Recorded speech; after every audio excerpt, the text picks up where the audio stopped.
नीतीश कुमार दुबे जी, बेंगलोर से। राधे राधे महाराज। राधे राधे महाराज जी। महाराज जी, एक बार आपने अपने प्रवचन में बताया था कि भक्त को अपनी सारी इच्छा समाप्त कर देनी चाहिए। भक्त को देखो, समाप्त करने से नहीं होगी। भक्त को सारी इच्छा समाप्त करने से कैसे समाप्त हो जाएगी? हम तो चाहते समाप्त हो जाए।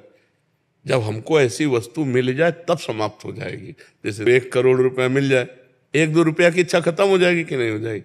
ऐसे ही या तो भगवान की प्राप्ति हो जाए और या भगवत प्राप्ति का लक्ष्य बना लिया जाए, तो हमको ये सांसारिक कामनाओं और बस साथ में भजन हो, भगवत प्राप्ति का लक्ष्य हो और साथ में भजन हो, तो फिर सांसारिक सुख। अच्छी बात ये समझ लो कि जिस समय हमारा भजन में मन लगेगा, भगवान हमें प्रिय लगने लगेंगे, उस समय संसार का ब्रह्मा तक के भोग, जो ब्रह्मलोक तक के, कुछ अच्छा नहीं लगे।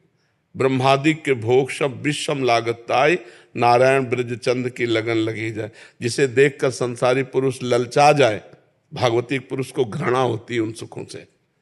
जय रमा विलास राम अनुरागी, तजत बमन जिम जन बड़भागी। वो जन भगवान के जो दास जन हैं, वो बड़भागी जन जो भजन में मस्त हैं, उनको ये सब भोगों से घृणा होती है।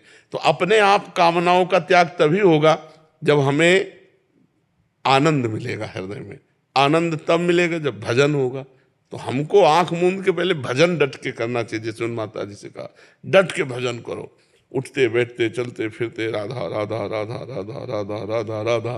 तो सब पापों का नाश होकर के निर्विकारता हृदय में जे भी आई, तो कामना अपने आप चली जाए। मलिन मन में कामना होती है और निर्मल मन में निष्कामता होती है।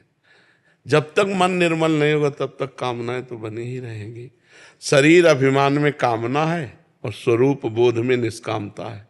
स्वरूप में कोई कामना नहीं और शरीर कभी निष्काम हो नहीं सकता। शरीर भाव में अगर हम रहेंगे कि हम स्त्री हम पुरुष हैं, तो कामना बनी ही रहेगी। जब तक आत्मस्वरूप का ज्ञान नहीं होगा या जब तक भगवत भजन डट के नहीं होगा, तब तक इस कामना से पिंड छूटने वाला नहीं है।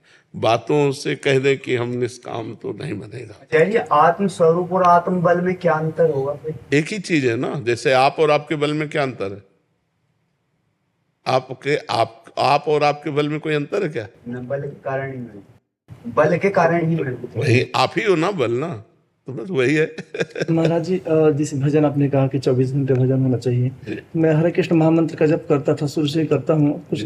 तो जैसे कि आपने कहा 24 घंटे होना चाहिए, वो इतना बड़ा मंत्र है कि 24 घंटे हो नहीं पाता है। क्यों नहीं हो सकता? अगर हम करना चाहें तो कर सकते हैं। हम एक एक शब्द, जैसे हम भोजन के एक एक कवल का स्वाद लेते हैं ना, ऐसे ऐसे हम स्वाद लें। हरे राम हरे राम, राम राम हरे हरे कृष्ण हरे कृष्ण कृष्ण कृष्ण। पूरा मंत्र लिख गया हमारे सामने, तुम्हारे सामने भी लिखा। देखो, अब लिखो, हरे राम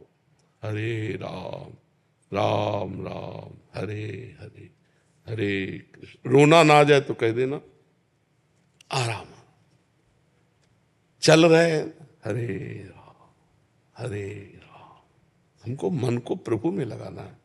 जैसे आप उसको बहुत बड़ा मान रहे हो, तो आप छोटा ले लो।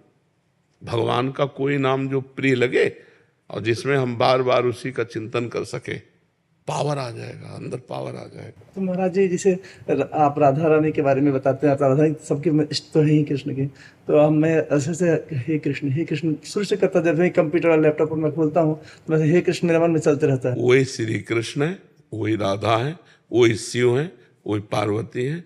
जहां मन लगे, देखो हमारी आराध्य देव राधा है, इसलिए हम तो राधा ही राधा बोलेंगे। जहां मन लगे वही नाम ले लो, वही पावर है, वही कल्याण में है, उतनी ही सामर्थ्य हर नाम में विराजमान है, क्योंकि वो उसी परम तत्व का नाम है ना।